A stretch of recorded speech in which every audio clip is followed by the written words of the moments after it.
des libertés au Cameroun et surtout du respect des droits de la personne humaine, les droits fondamentaux de la personne humaine, nous assistons à un durcissement sans précédent du régime camerounais. Je ne sais pas où est-ce qu'on espère aller avec la tendance actuelle. Jamais il n'y a eu autant de torture au Cameroun. Je voudrais rappeler pour vos téléspectateurs que lors de cette marche blanche du 26 janvier 2019, on a tiré à bout portant sur des manifestations aux mains nues qui marchaient pacifiquement, qui n'ont jamais bousculé même des passants sur le trottoir, encore des vendeuses sur le trottoir. Personne ne s'est jamais plaint. Il n'y a jamais eu la moindre récrimination par rapport à ces marches. Mais on a tiré sur des Camerounais. Alors justement, revenons sur cette marche blanche durant laquelle vous avez été arrêté. Je sais qu'il y a eu des cas de torture qui ont été évoqués. Est-ce que vous pouvez nous en dire davantage? Il y a eu effectivement des tortures, mais bien avant les tortures, il y a eu plusieurs de nos militants sur qui on a tiré à bout portant. Les forces de l'ordre et de sécurité ont tiré à bout portant le 26 janvier même. Et ainsi de M. Djamin Célestin qui a été le premier à tomber, de Mme Michel Doki qui est avocate, de M. Pierre Gaëtan Gankam, de Mme Adèle Guimessop, toutes nos militants qui effectivement ont été victimes de tirs à balles réelles des forces de l'ordre et de sécurité.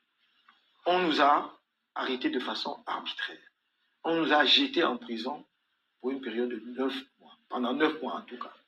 Et aujourd'hui, après cela, nous ne pouvons que déplorer le nombre de vies brisées, physiquement, mais également psychologiquement. Au moment où je vous parle, le premier vice-président du mouvement pour la renaissance du Cameroun, M. Mamadou Yakuba Mota, est encore en prison.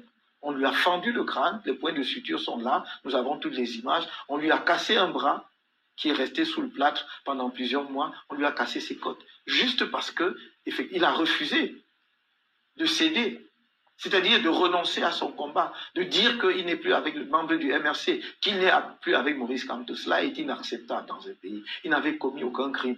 Il est aujourd'hui en détention parce qu'on prétend qu'il serait impliqué dans le soulèvement qu'il y a eu à la prison centrale de Yaoundé pendant sa détention. Or, il n'en était rien, puisque les auteurs de ces soulèvements ne sont pas cachés. C'était des anglophones qui avaient été arrêtés dans le cadre de la crise anglophone et qui se plaignaient de ce que depuis 3 ans, on ne les jugeait pas, et ils disaient, ou bien on nous laisse rentrer chez nous, ou on nous juge.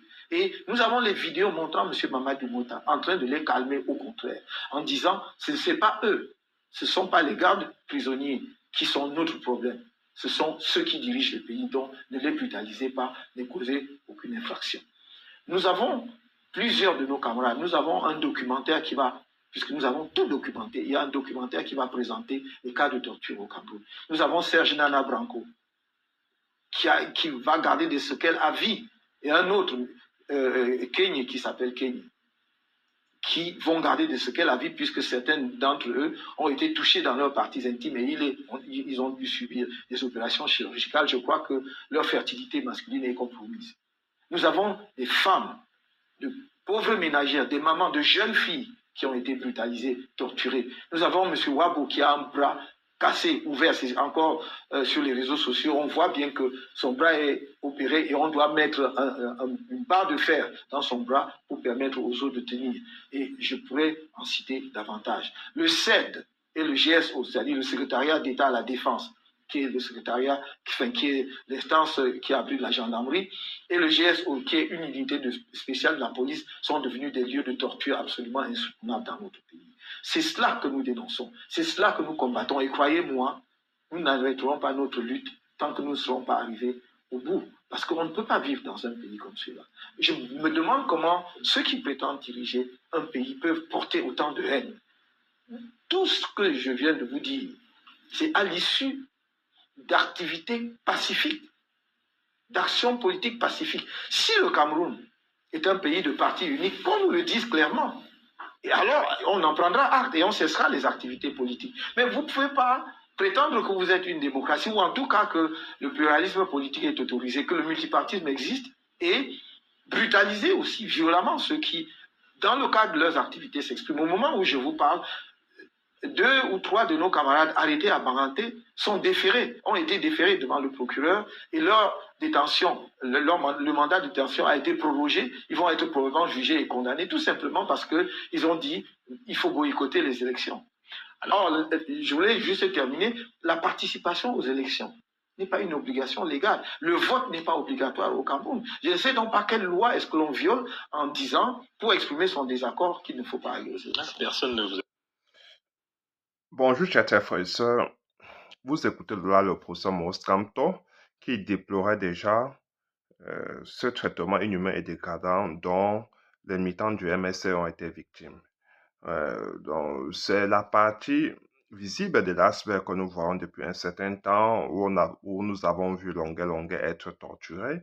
Mais c'est ce que les Camerounais ont toujours subi en 42 ans de pouvoir. C'est la raison pour laquelle vous voyez les populations du Grand Sud être tétanisées chez elles. Elles ne peuvent pas s'exprimer librement. Parce que si elles s'expriment, elles vont soit subir des enlèvements extrajudiciaires, soit elles vont être torturées. C'est tout ce qui est servi au peuple camerounais et ce qui a été servi au peuple camerounais depuis 42 ans. Le professeur Moscanto déplore ce genre de traitement. Il pense que les Camerounais doivent être libres. Et je pense que c'est le seul aujourd'hui qui puisse faire en sorte que le Cameroun ne bascule pas dans des soulèvements, dans un bain de sang, ou bien dans un cycle de violence, ou bien dans un déferlement de vengeance. Le professeur Mossanto est le seul aujourd'hui qui puisse et faire que le Cameroun évite tout cela. Nous avons déjà trop souffert. Et le RDPC ne veut pas céder. Le régime de M. Biya a décidé de torturer tout Camerounais qui a une voix dissonante, qui s'exprime différemment, qui déplore la situation dans laquelle nous vivons, je veux dire, depuis 42 ans. Manque d'eau potable, d'électricité, d'hôpitaux, de routes bitumées. Nous n'avons rien du tout. Mais malgré tout cela, il faut se taire. Alors, les Camerounais ont décidé cette fois-ci de se libérer eux-mêmes. Ils ont la clé de leur libération entre leurs mains. Il suffit d'aller s'inscrire maintenant sur le électoral, de voter maintenant le procès Moscanto et s'organiser, de rester mobilisé à défendre son vote. Voilà la clé de vote. Voilà ce qui va nous libérer. Ce n'est pas de la magie. Les peuples, sous d'autres, se sont libérés grâce à leur mobilisation. Il faut faire converger des idées. Nos frustrations. Si, c'est ce qui va nous aider. Ce n'est pas autre chose. Ne comptons pas sur un autre pays, soit pays frère, pays ami, ça n'existe pas. Nous devons compter sur nous. Parce que si nous comptons sur d'autres pays, ils vont nous imposer un président qui va être compromis et qui va tout simplement mettre en branle ses compromissions en servant plutôt les intérêts étrangers. Par conséquent, c'est pour notre intérêt de nous libérer du joug colonial et du joug dictatorial en même temps. Nous avons cette occasion, cette opportunité de le faire en 2025, chers frères et sœurs. La dictature ne va que prendre de l'ampleur. Ce n'est que le début, ce que nous voyons là. Ce qui nous a été servi en 2018, ce n'est que le début. Ce qui nous a été servi entre 2018 et 2024, je vais dire, ce n'est rien du tout par rapport à ce qui nous attend.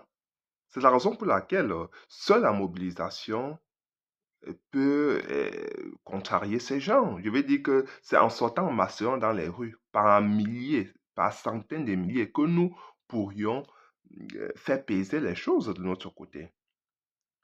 Si nous sortons encore par dizaines, ils vont encore nous arrêter, nous torturer et ils vont encore nous brimer comme à l'accoutumée. Nous devons éviter tout cela parce que ce qu'ils feront en 2025, ça sera la même recette, hein, aller traquer les gens chez eux. Mais il faut que cette fois-ci, qu'ils ne trouvent personne à la maison, que tout le monde soit dans les rues, que tous les Camerounais remplissent les rues. Voilà tout ce qui va pouvoir nous aider. Nous savons qu'aujourd'hui, M. Biya ne dirige plus. Ce sont des gens dans l'obscurité qui sont en train de diriger le Cameroun. C'est une clique qui a capté toutes les ressources de notre pays, nous le savons bien. Et ce qui nous sert à longueur de journée, c'est la misère. Ce sont des instrumentalisations, et ils instrumentalisent le tribalisme, ils instrumentalisent des jeunes, des mototaximènes, ils instrumentalisent tout le monde parce que ces gens n'ont pas pu donner au peuple camerounais ce qu'il attendait d'eux. Ils n'ont pas pu donner, ouvrir des perspectives, donner des opportunités aux jeunes Camerounais. C'est la raison pour laquelle vous voyez des Camerounais qui sont inondés sur les réseaux sociaux à longueur de journée pour attendre des sujets sensationnels où ils doivent pouvoir déverser leur colère, ils doivent commenter pour perdre un peu de temps. Parce que ce régime c'est tout ce que ce régime a pu les servir. C'est grave. C'est tout ce que ce régime a pu leur servir. Nous devons passer à autre chose. Nous avons le professeur Moskamto qui est une alternative crédible à M. Biya.